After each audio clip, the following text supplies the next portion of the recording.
I just wanted to know your opinion on the organization of the armed forces, because in terms of professional versus conscription, I know that in the case of the Baltic states, we have different models there, and I wanted to know your opinion, because I'm thinking about Catalonia, like at some point, with independence. I'm thinking about the best model that we should take, and in this sense, I wish to know your opinion on the best model. Maybe, of course, it also depends on your defense policy goals. I think it is essential, as you said, that the country thinks what role does it want to play in regional security, and this thinking shapes your defense policy, and maybe your choice regarding a professional model or a conscription model depends on this. But aside from that, I wanted to know if you think that maybe conscription models have inherent benefits. Oh yes. No, you don't have to. I go against the grain of most American military. I think conscription is a good thing. I think the U.S. military made a really dumb mistake. Well, it wasn't the military, it was a political decision by Nixon. I think that it was a dumb decision to get rid of conscription in the mid-1970s. I know this because some of the best, when I entered the Army late 70s after conscription, but you know, all of our NCOs, a lot of our NCOs, even some officers had been there conscripted. Some of the best sergeants I ever had in the U.S. Army, and these were very good sergeants, were conscripted, were drafted. These were young men, you know, living in small towns, and they'd never thought of being in the military, and they get drafted. Well, it turns out they're pretty good soldiers, and they like it. And they stayed and became professional NCOs. I even ran into one officer who had been drafted and then liked the Army. Conscription, they're conscript, and I know because my father was career Army, but he commanded the basic training at Fort Ord for a time. So I know all about the conscript. Was generally older, and when you're talking about your 18-year-old volunteer versus maybe a 20-year-old conscript, a couple years in that age group of maturity makes a big difference. Conscript was older, they were better educated, and there were far fewer discipline problems. And there was a surprisingly high re-enlistment rate for conscripts. Conscripts who had thought, okay, I've been drafted, I'm going to go in the Army, I'm not going to like it. Well, it turns out the Army wasn't as bad as they thought, and they liked it, and they stayed. Whereas your volunteers, who you had more discipline problems with, very often they had a low re-enlistment rate because they had great expectations of the Army, and they were disappointed, and they would leave. Usually we're happy to see them go. So, no, I am very much, you can have a first-rate Army and have conscription without a problem. Or you can, as Lithuania has done, they abolished conscription for a time, but then they said, well, if we have any trouble recruiting people, we'll just conscript again. In fact, that's what the U.S. Army did prior to Vietnam. We very often, many years, well, instead of being conscripted, if I volunteer, at least I can pick my military specialty or something, rather than if you're conscripted, you just have to go where they tell you. We actually had to conscript relatively few people because the conscription forced people into joining. But again, I'm very much in favor of conscription. I think it's a good thing for the country because it ties the average person to the problem. One problem we have in America today is we have an elite class that has no connection to the military, but they're really eager to see the military sent off to wars. And let's say they're from Harvard. Now, in the last 5 years, now we have a lot of people that serve in the military in America. And of the college age group in their early 20s, ready for university, 5% in America are veterans, have served in the armed forces. How many people have a military? Remember, the military, you have to take examinations to get in the military. If you're too stupid, we won't take you. The U.S. civilian corps will take everybody, but the military is virtually all in the top half of the intelligence tests, and disproportionately in the top quarter of the intelligence. Now, considering the military are people who are fit, trained, and now experienced veterans, how many military veterans has Harvard admitted in the last several years? Any guess here? Nobody guesses. 0. My alma mater, Brown, has in the last 3-4 years admitted 0 veterans to the armed forces. This means that the elite, oh, by the way, when I went to Brown in the 1970s, I was the top. I was in the ROTC program, where you go to university and you do reserve training and get commissioned.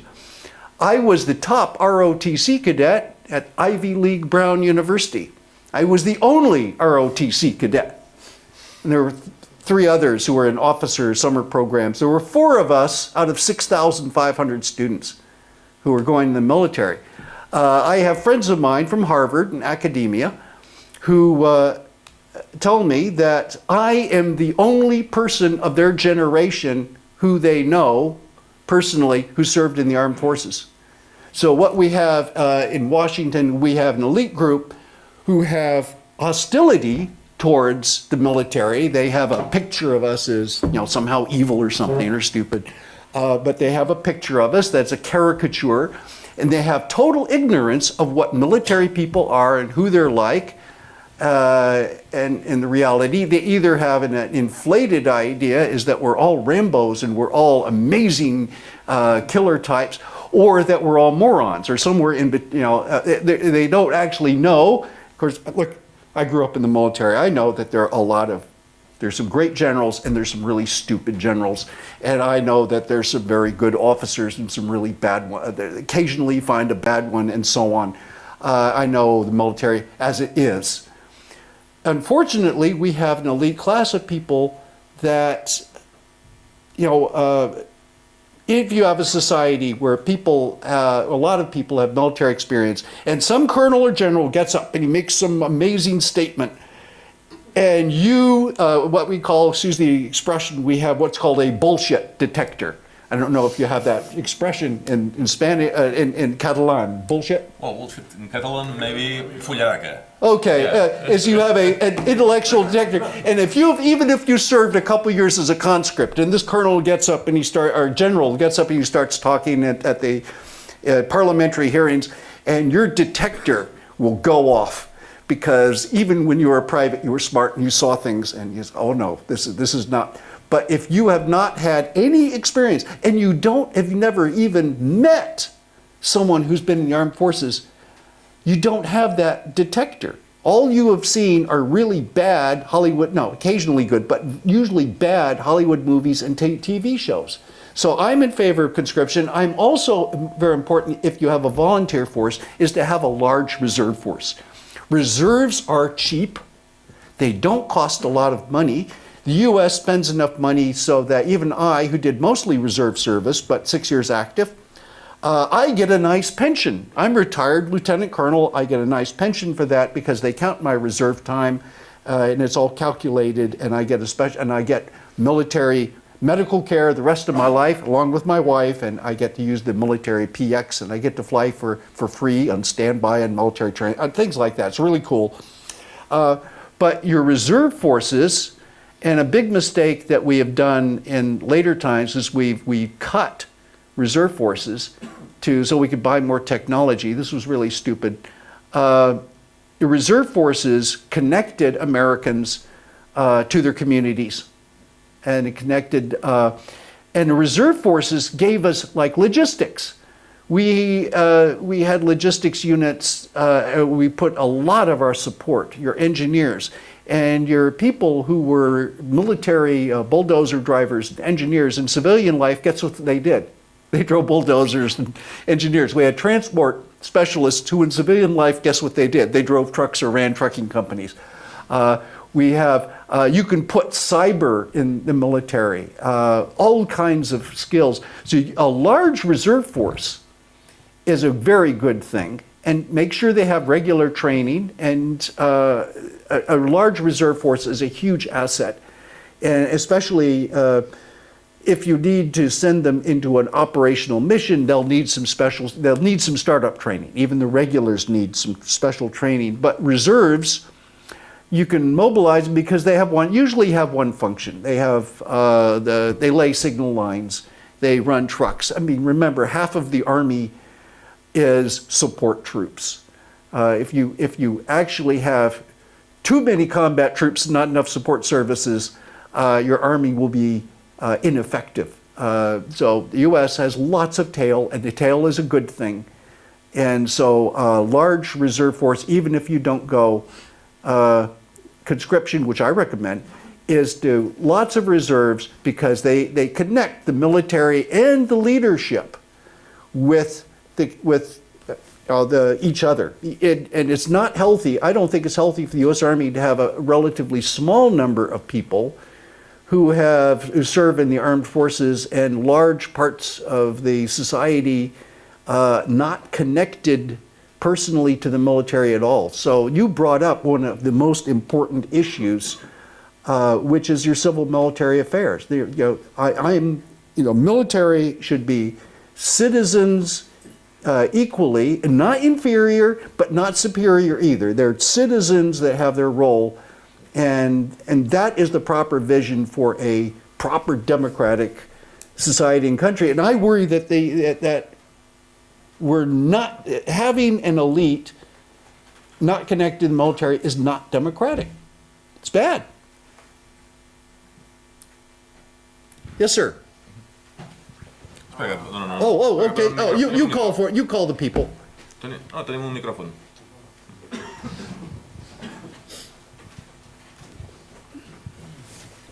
Well, regarding the same issue, I would say I'm in favor of conscription, but our situation is not like the US. It's more like the beginning of the years of the Baltic nations, that we don't have homogeneous population. That is, in a case of independence, we would have at least 20% of the population not being loyal to the nation and being loyal to the, let's say, the other country that we are living.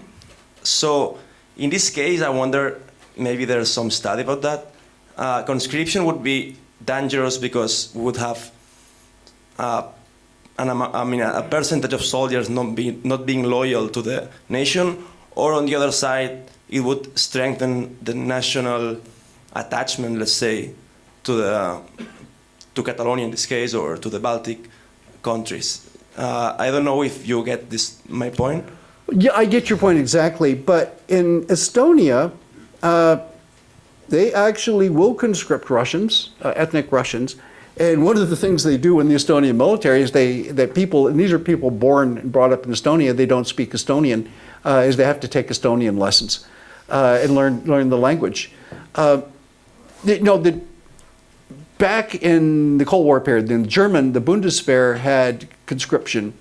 But what they had is, if you really didn't want to go in the army, you could perform another service, such as volunteer fireman. And you had to go to training. You got paid, I think, nothing, or next to nothing. But it was, if you didn't go in the military, you could choose something else. But you did some form of service to the community. And if it was fighting fires, or if it was the civil defense emergency services, where you had to go to training twice a month, or to learn how to use the equipment, there was a regular program. But the idea, so the Bundeswehr the conscription ended up essentially being voluntary conscription. Okay, I volunteer. In fact, the US had voluntary draft. You could walk up and say, I volunteer to be drafted. You'd serve less than if you joined, 3 years if you joined, 2 years if you voluntarily drafted. I think some form of service ought to be required for young people for a certain period, and the Bundeswehr was better paid than the people that did the firefighting. But everyone equally should do some form of service. And I don't think that you can say it's disloyal to the community if you go out and you help fight fires, or if you help people after a flood and you know, in the rescue service, or you help people in the old folks and the retirees home, and you work there for several days a month at you know, minimal pay. But I think a service to the nation, to the community, is a good thing. And I think you can work a conscription system out so that if you really don't want to serve, now, I suspect you will have a lot of people who say, well, okay, I'm not a big fan of Catalonia, but I'll go in the army anyway. And then they might turn out to be transformed by the experience. I suspect they would. You know, very often conscripts, I think conscription was a good thing for America, and partly because, you know, we were in a period we had to integrate. And the military is the first institution that grew up, that integrated. I grew up in the one, and I grew up, born in the 50s, I grew up in the one institution in the United States that had black and white people living together in the same quarters, same barracks, where a white person would regularly be commanded by a black person.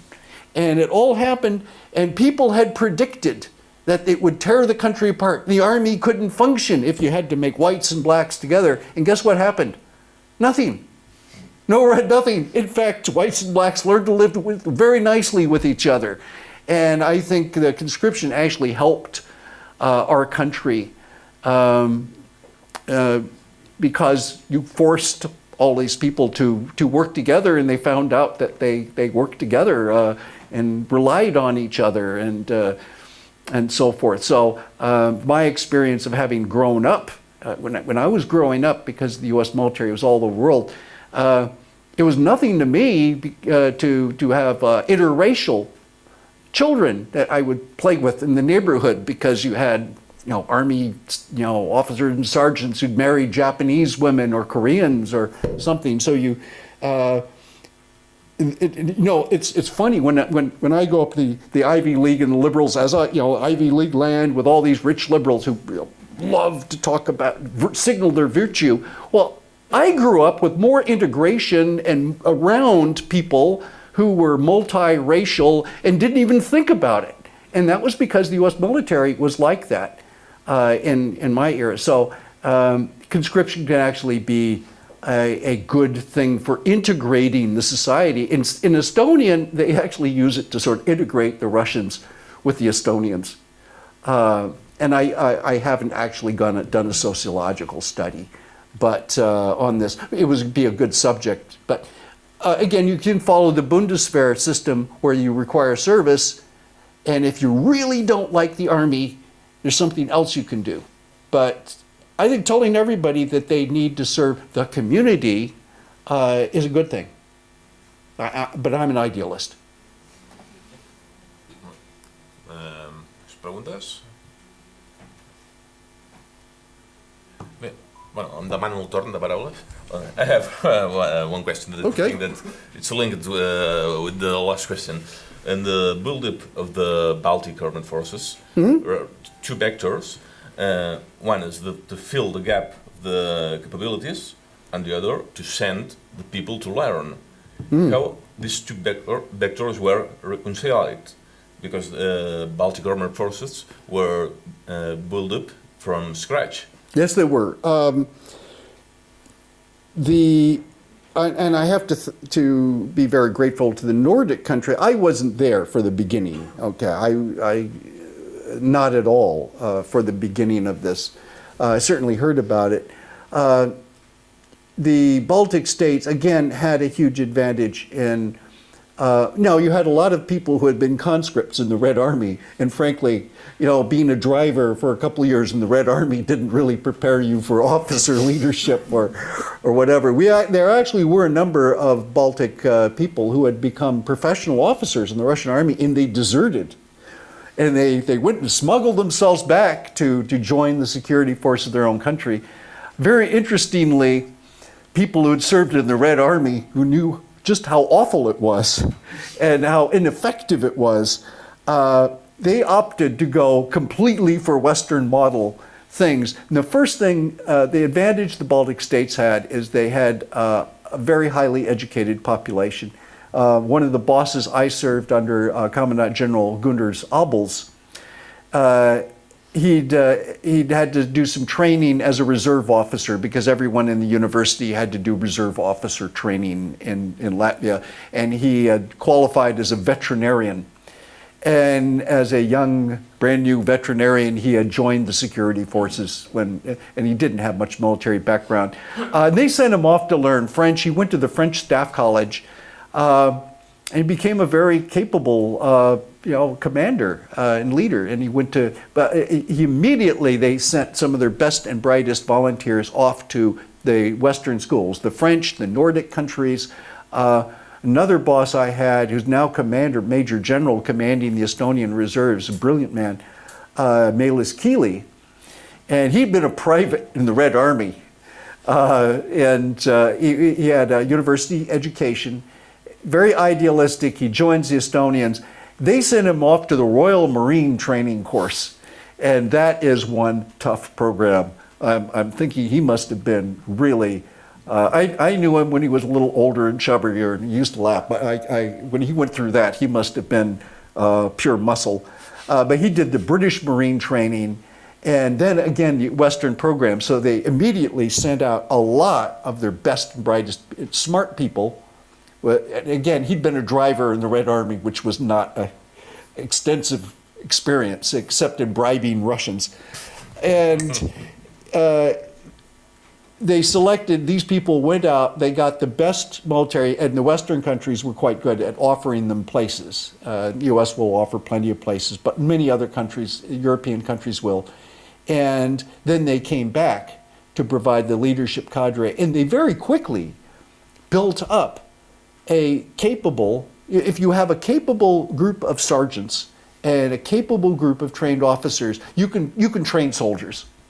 And training teams came in from the Nordic countries. They helped. And it didn't take that long for the Baltics to mature. And within a few years, they had moved up to, again, the Baltic Defense College was created in 1999, which is really only 8 years after. A country with your level of education and economy, you could do it immediately. You could very quickly establish a military education system and send people out. So it doesn't take a lot of time. And the Baltics did, I think, a very good job because their scratch was they were in former Soviet republics. They were poor as they could be.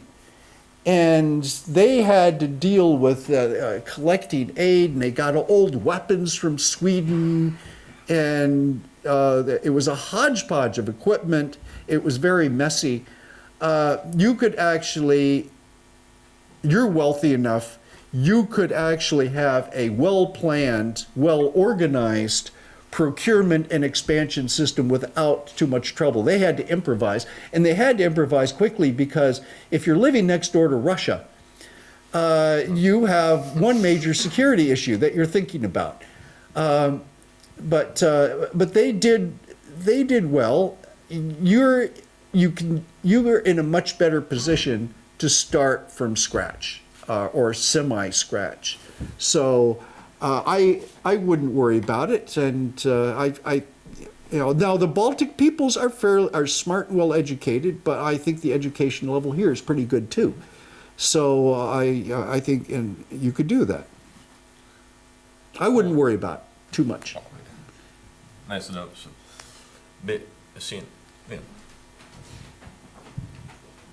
Hi, my name is Roger. Thanks for the exposition. I wanted to follow what you talked now. You said that maybe we're in a better position, maybe educational and economically, than the Baltic states. Well, not educationally. I think the Baltic states have exceptional education. My son went to a Baltic high school. Than when they started from the scratch before. Yes. Maybe now we will start and now it will be like in a better situation. But what do you think about military like thinking? Or because conscription ended here, I was the first generation to not be conscripted in 1993, so it's been like 35 years at least. I think as you said, in the US, politicians here don't have any military training or thinking or culture maybe. So I don't think I don't know if this would be an issue in organization, this army in the future. Not only economically or educational, but just thinking and culture. I don't know if you think it's an issue, it could be fixed or is easy or... Now we're into your expertise. I do not know the cultural issues here. I certainly, the Baltics had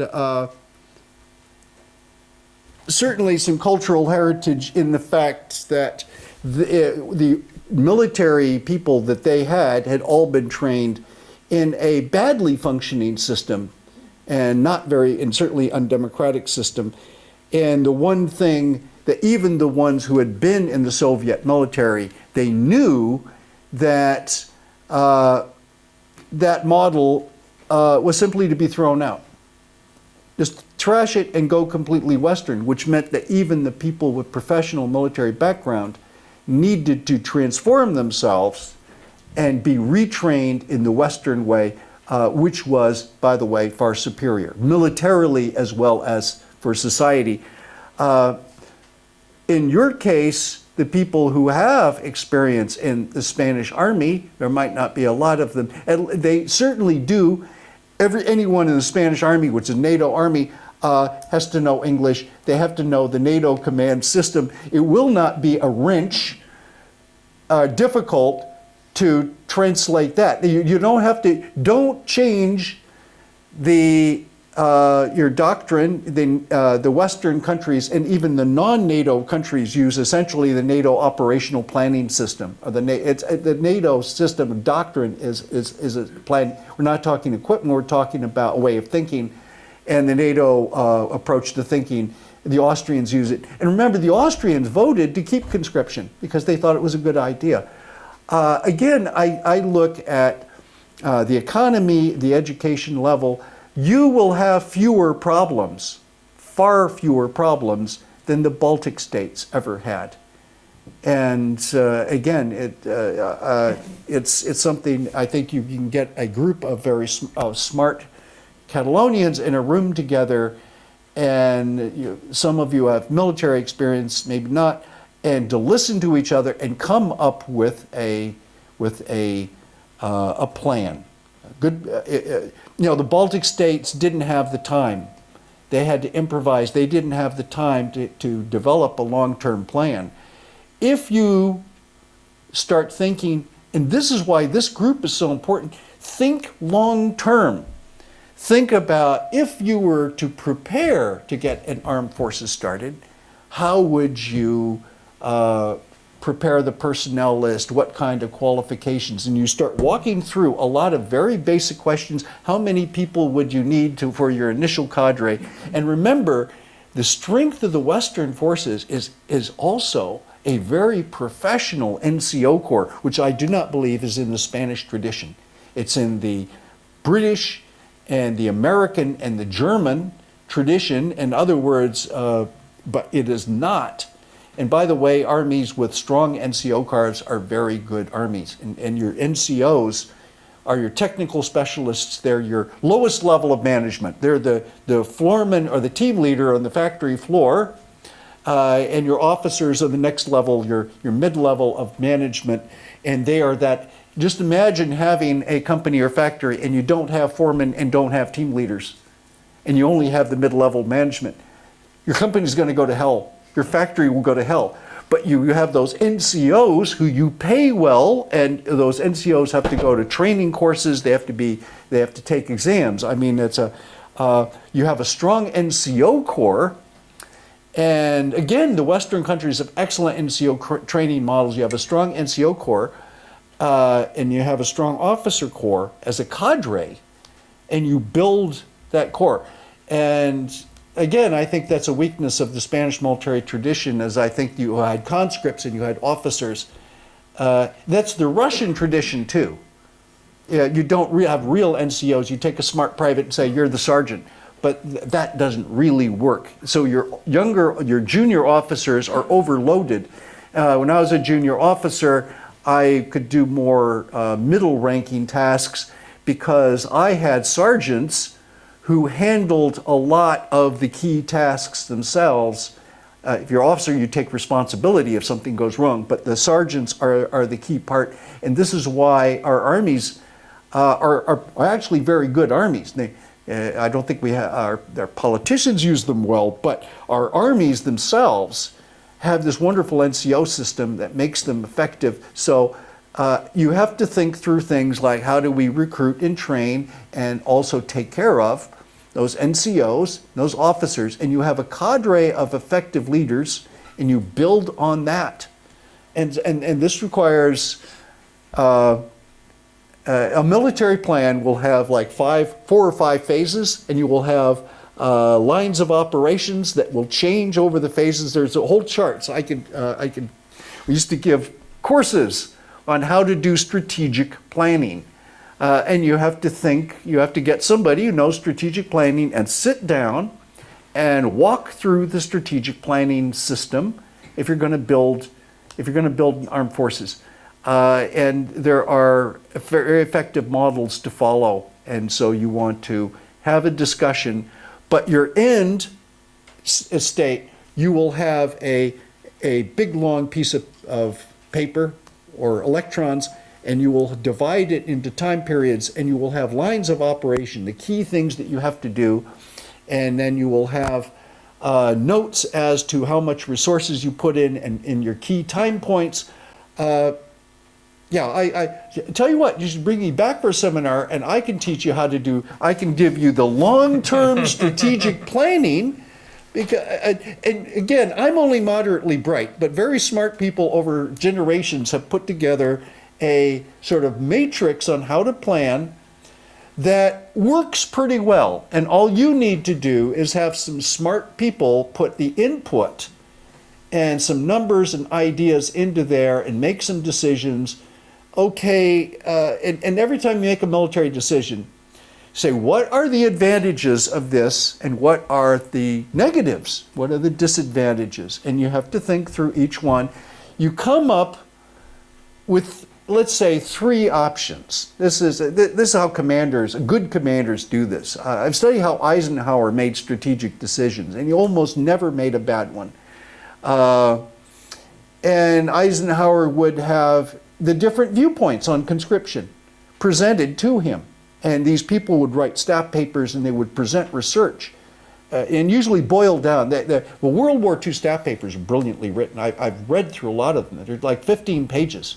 Extremely, these were written by majors, staff graduates. They're very well written. Eisenhower would be briefed essentially by competing ideas. And they would present all of their ideas on how to attack Normandy or how to organize the army, whatever. And Eisenhower would sit back and listen. And at the end of being presented with 3 options, he would say, I will go with option 2, but I'm going to make some amendments to that option 2. And the decision would be made, and sometimes you have 3 very good plans presented, and you have a real debate about those long-term plans.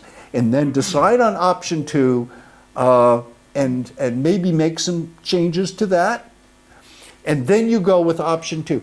It is not perfect, but that's how you make a plan. So a good commander does it, and you can apply that model to a democratic society as well. And then when you've decided on that, and you know the advantages, and you know that maybe it costs too much, or it costs a little more than you thought, or maybe there's going to be some dissent, whatever. There's no perfect plan. So you do these options, pick one option. Like I said, I'll come back, I'll teach you how to do strategic long-term planning. Again, it's a skill I picked up in the military through military education. I've taught this thing, and I've actually been a strategic planner. And I can tell you about my strategic planning experience, which didn't come out very well because it had to do with the Iraq War. I was not the one that made the stupid decisions, by the way. In fact, we were part of the people that told the politicians, do not disband the Iraqi army. And anyway, they disbanded the Iraqi army and started the insurgency. And the Spanish were there, and then they left. I was actually in Iraq when the Spanish were still there, and I was happy to have them, and they were very good. And happy to have the Italians take the role in the Navy. But anyway, that's how we did this. And this is how we did strategic planning in a proper way, is develop the options.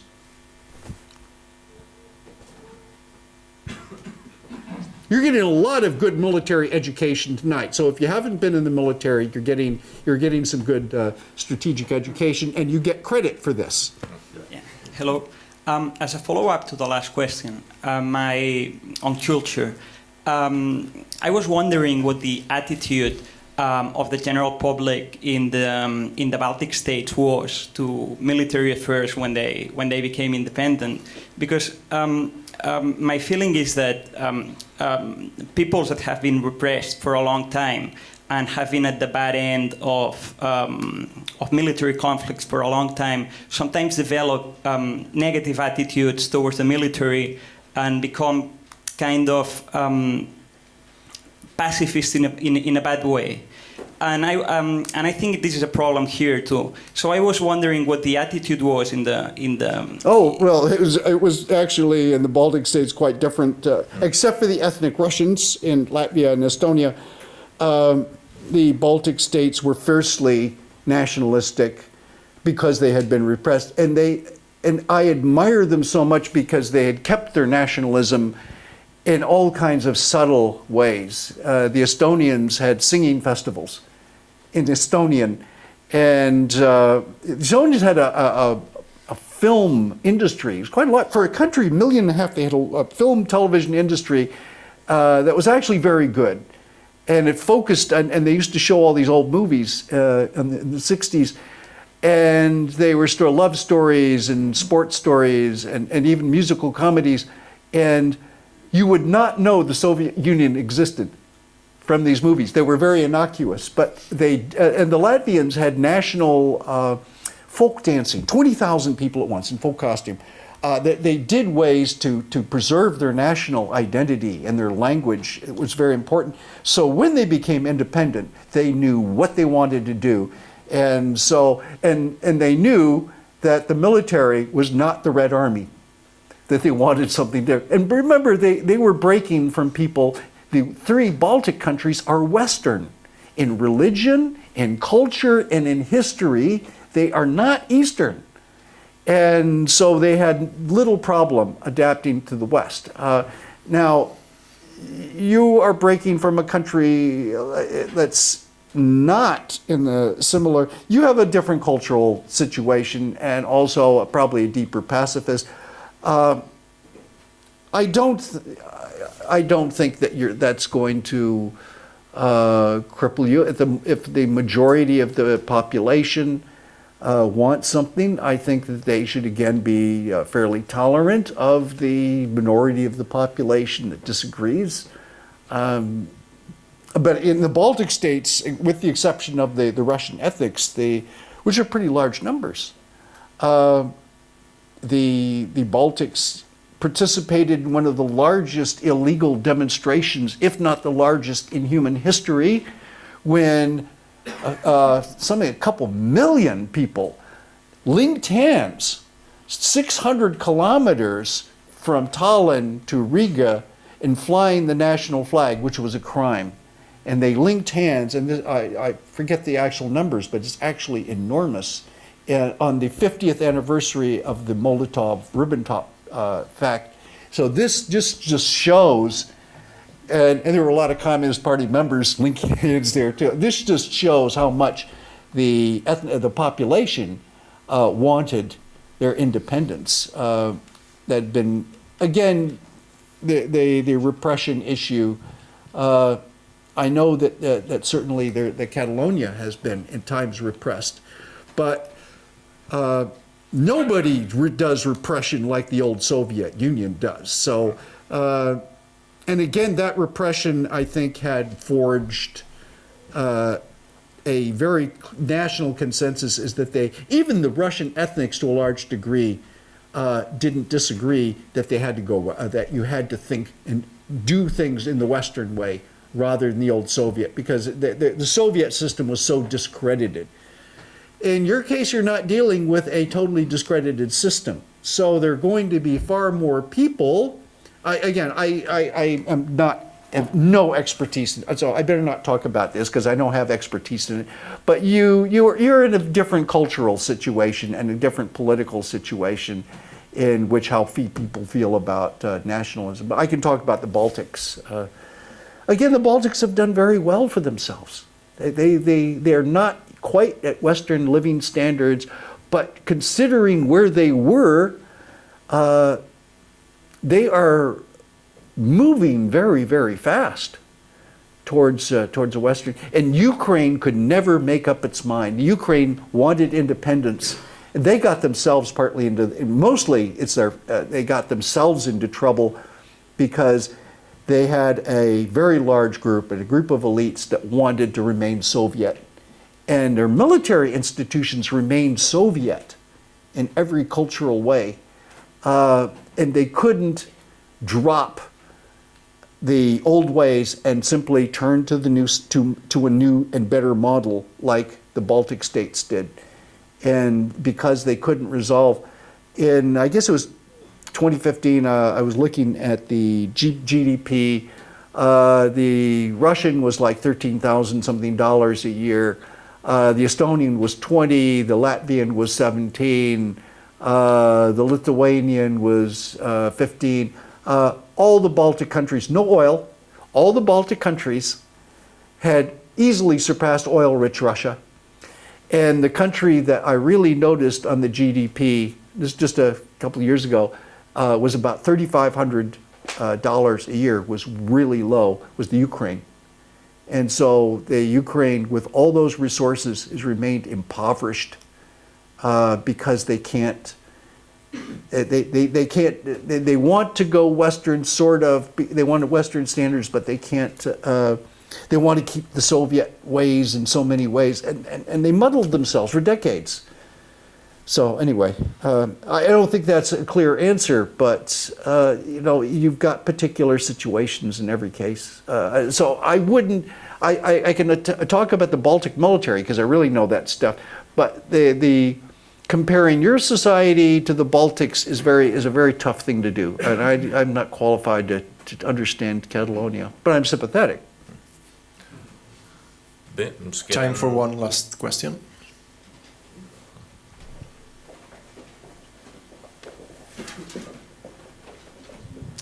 Thanks. My name is Jordi. In the case of a worst scenario, let's hope that it doesn't happen, that the Russian tanks arrive in Tallinn in just 48 hours, as some people have said. What do you think would happen? Will the Estonian army be dismantled? That's my first question. And in case it is dismantled, what do you think is the best preparation society has to do in this case? Why I ask this question? Because I know, for instance, that the Kaitselit, the Estonian Defense League, Yes, they... you even pronounced it right. Kaitselit? Okay. Very good. So I know they have weapons and they have training, they are civilians, they are not necessarily part of the reserve, if I'm not wrong. But on the other hand, you have the Lietuvos Sąjunga, which is the Lithuanian Rifleman Union. They also are trained, but they don't have access to weapons because apparently in the 90s, some people had access to weapons and they wanted to rebel against the state, so the state is very cautious, the Lithuanian state is very cautious to give weapons to the population. So how do you think that people in the Baltic should prepare in case of a worst case scenario? Well, I think I've actually seen the Kaitselit, the Estonian Defense League, ran some regular maneuvers and again preparing their countries. The one thing about the Baltic states is that because they're NATO, if they were actually attacked, that would actually lead to outright conflict with Russia. Now, I really think the scenario of their being attacked, now Russia might do things like a cyber conflict, which they have done, and there are all kinds of pressures that the Russians can do, But I don't think that the Russians are going to, I don't think it's a likely, it's very unlikely scenario that Russians would attack a full NATO country.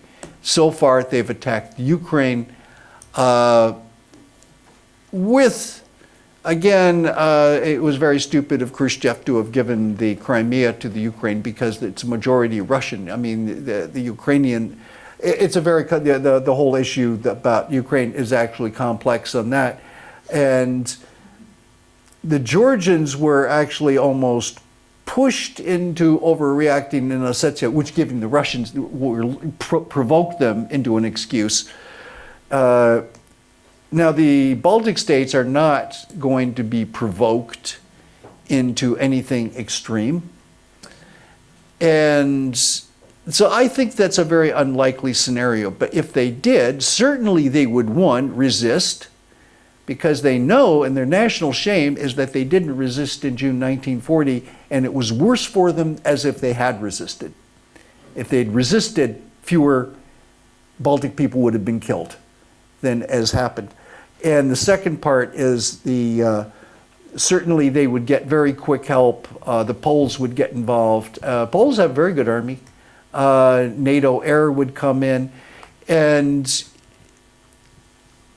I think at that point you might even get the Finns and the Swedes to jump in, because they've actually talked about this kind of, and they have very good air force. By the way, plane for plane, man for man, if you were to put the Norwegian, Danish, Finnish, and Swedish air forces, about 250 aircraft, up against what the Russians could do, maybe 600 aircraft, I think the Nordic countries would beat them in air-to-air combat because they're much better trained. Russians have wonderful equipment. Their training is not half as good as what I've seen the Nordic countries do. So there are all these issues like that come into it. And frankly, I know that Putin would pressure, and now Putin might actually take over, doesn't have to, it's made it a colony. Moldova is a place that he might, but he's not going, I don't think he's going to attack a NATO country. And by the way, my wife is very fluent in Russian, and she studies Putin, and she's written excellent things on Putin's ideology. And if you really want to know about Putin and what he thinks from a real Russia expert, you have to read the writings of Lynn Corum. And she is, and she's also my personal think tank on Russia, who gives me all my vast information. Yeah, you see, I'm really the dumbest one in the family. But again, the rest of them are really smart. So, yeah, I'm not going to quite buy into a Russian invasion, but I know that they will resist and they'll do fairly well. And it depends on how, on many aspects. First of all, it would be awfully hard to simply attack the Baltic states without noticing quite a few things happening, like Russian troops moving in. Now, sometimes the West is too alarmist, because when the Russians relocated a lot of their military to northwestern Europe, and the alarm signals came off.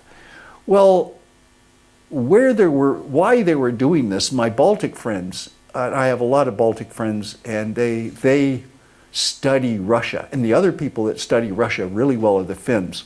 They have the best Russian studies anywhere, and they've survived. You see, living next door to Russia, and they do this by being smart. And my Baltic friends didn't take alarm at the Russians, because where were the Russians moving their troops from? Well, they were moving them from Central Siberia or Uzbekistan, literally horrible places. And the Russians are trying to build a professional army cadre. The morale is so low of the Russians living in these horrible parts of Russia. And so you move them up to the nicer parts of Russia as a morale purpose for their army. At least that was the interpretation. But people in NATO started going, aha, they're getting ready for the big Baltic invasion and so forth. But my specialists, in fact, one of my Baltic general friends said that one scenario that they've considered that's more likely is that Russia has some kind of internal implosion and economically collapses, and then your Baltics have to face millions of impoverished Russians trying to cross the border to get food and sustenance. He says that's actually a more likely scenario to plan for than an outright military invasion. But no, I mean, seriously, strategically, what is the possibility that Russia could have great internal problems and collapse? I wouldn't put it immediate or high, but that is a scenario that you have with an authoritarian state that the only thing they have is oil and energy, and aside from that, they don't. Russia is outside of St. Petersburg and Moscow, has no middle class. It's an impoverished third world country outside those two cities. So third world countries like that have the potential to implode. Anyway, I'm just repeating what some very smart Baltic people have told me when they think about their security relationship with Russia. But it's a great question to ask is, what are some of the scenarios? And believe me, NATO's planned for that scenario. But the other scenario, the Baltic states have quite a few different, especially low-level scenarios dealing with Russia. And the Baltic intelligence services, I think, are a lot sharper than, let's say, the CIA in understanding what Russians can do and what they can't and what they're likely to do. So I have a great deal of confidence in the Baltics and their intelligence and their understanding of Russia to handle the Russians. And I certainly don't have a lot of confidence in our, speaking American, intelligence service and understanding the Russians. But really the person who you should speak to are the Baltics and my wife, if you want to understand what Russia is likely to do. Molt bé, doncs en tot cas per avui ho deixaríem aquí. No us pregunto si us ha agradat perquè és una evidència. Aleshores, també bones notícies, hi haurà més sessions com aquesta i en tot cas, si, com diem en altres casos, si com nosaltres compartiu aquesta visió del món basada en el realisme i no en una visió naïf de com funcionen les coses i voleu que seguim funcionant en aquest plan, doncs, no sé, doncs allisteu-vos, perdó, feu-vos socis. I ja ho sabeu, tots són avantatges i continuarem fent actes com el d'avui. En qualsevol cas, ja podeu descansar i trenquin files. Moltes gràcies.